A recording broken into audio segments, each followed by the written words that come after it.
In this video, we are going to perform different operations on signals, but these operations will be only performed on the dependent variable of a signal called as amplitude. Consider example as shown below. x1 of t is a rectangular signal starting at -4 ending at +4 with amplitude 2,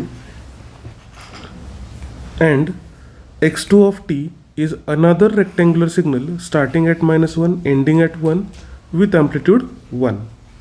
So on these two signals we are going to perform first operation, that is addition x1 of t plus x2 of t. So let us start with solution of the first example, A part. So for this we must draw both the signals on aligned axis. So we will have the first signal x1 of t. So this signal starts at -4, ends at +4 with amplitude 2, and it is drawn in this way.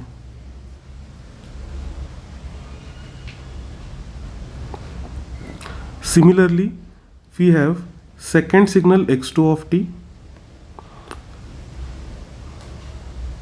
This signal starts at -1, ends at +1, and this signal has amplitude 1. So this will be a smaller rectangular signal. So here we are supposed to find out now the third signal. We are going to sketch the third part as x1 of t plus x2 of t.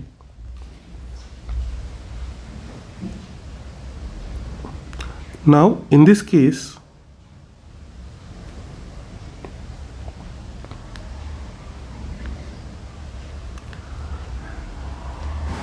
we must be very careful. Here we have -1 coordinate, here we have 1 coordinate, here we have -4, and here we have +4. The signal amplitudes are 1 and 2. Just mark the coordinates. Now if you look at the first two signals, x1 is starting at -4, and here for x2 we do not have any signal at -4. So from -4 to -1 there is no signal for x2. We are supposed to find out addition of x1 and x2. So in this case we are simply going to add the amplitudes of signal x1 with x2. Therefore from -4 to -1, here we have amplitude as 2. So 2 plus, here we do not have any amplitude, it means it is 0. So 2 plus 0 will be 2. It will be up to -1. So let us plot the signal. So this will be -4 to -1. But from -1 we have x2 signal with amplitude 1. So -1 to +1 we have constant amplitude 1. Similarly from -1 to +1 we have amplitude of x1 as 2. So from -1 to +1 here amplitude is 2, and for second signal amplitude is 1. So 2 plus 1 becomes 3. So from -1 to +1 amplitude rises to 3, and we are going to join it as in this way. Similarly from 1 to 4, in first signal we have amplitude 2, and for second signal we have amplitude 0. So 2 plus 0 again becomes 2. So here the amplitude is again going to fall down to 2, and up to 4 we will have it as 2 amplitude. So in this way we are going to add amplitudes of both the signals. Now the next signal which we want is x1 minus x2. So in the same diagram we are going to continue further. And now we are going to plot the signal x1 of t minus x2 of t. So again, mark the coordinates. Here we have -1, here we have -4, +1, +4, amplitudes 1, 2 and 3. Now we are going to subtract x2 from x1. This rectangular signal x2 is being subtracted from x1. So again, from -4 to -1, this 2 minus 0 remains 2. So let us draw it from -4 to -1. It is a signal with amplitude equal to 2. Now from -1 to 1, x2 is 1. So here x1 is 2. So 2 minus 1 becomes 1. So from -1 to +1, this signal will fall down to 1. Again, from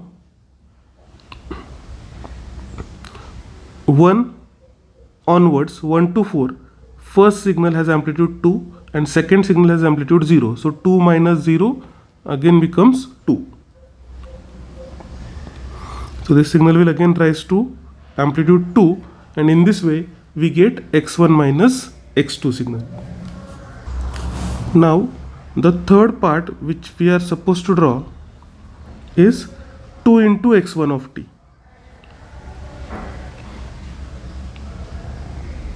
Here it is 2 into x1 of t. So if you look at the operation, this operation is called as amplitude scaling, and the scaling factor in this case is 2, which is greater than 1.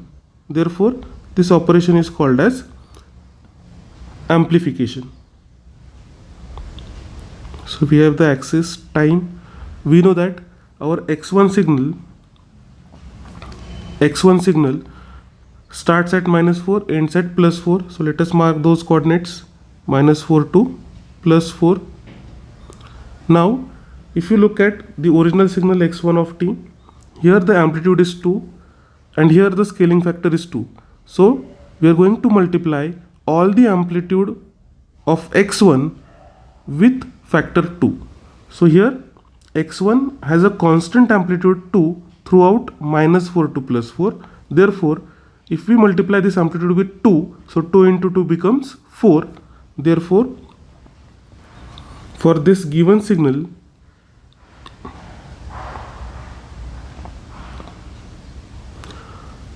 if we multiply the x1 of t signal with amplitude 2, the amplitude becomes 4, and we are going to draw the signal in this way. This is amplitude scaling.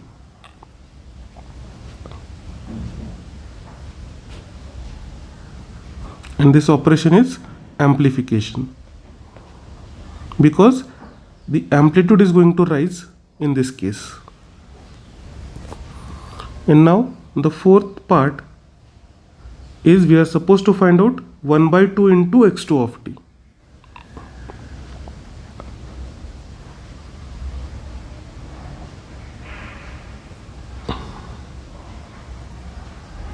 So let us first of all mark the axis.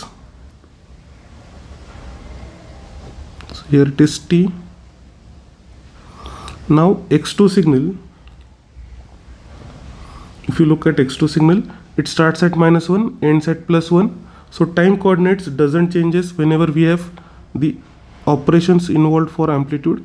So time coordinates will be as it is. Okay. Now the scaling factor which we have here is 1/2 into x2 of t. So here scaling factor is less than 1. Hence this operation will be called as attenuation. In original signal x2 of t, we have amplitude equal to 1, and we are going to scale this amplitude by factor 0.5, that is 1/2. So 1/2 into 1 becomes 1/2. So here if we mark amplitude 1, we want the amplitude of signal to be 0.5. So this is 0.5, and now we are going to draw a signal with amplitude 0.5.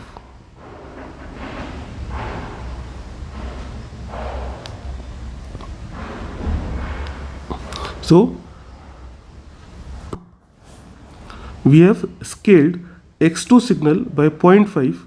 Therefore this operation is again amplitude scaling, but here we are doing the operation called as attenuation. That is, the amplitude is reduced compared to the original signal. So in this way we can perform different operation on the dependent variable amplitude.